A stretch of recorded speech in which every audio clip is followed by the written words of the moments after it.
Hi, in this video, we will learn how to add a dollar sign or any other currency symbol to values in Excel. Here you can see that I have three numeric values and currently they are shown as plain numbers without any currency symbol. To add a currency symbol, first select the cells where you want the symbol to appear. Now right-click on the selected cells and choose Format.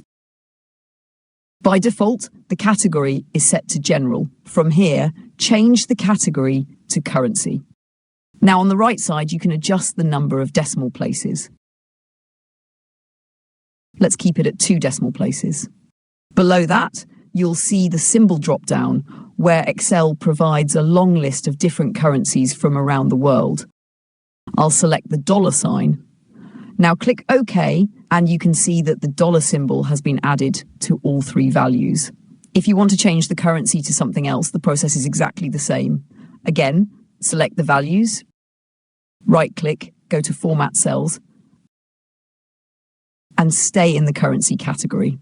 This time, from the symbol drop-down, let's select Bitcoin. Click OK, and now the Bitcoin symbol appears next to the values. You can switch between currencies anytime, adjust decimal places, or even remove the symbol by changing the category back to number or general.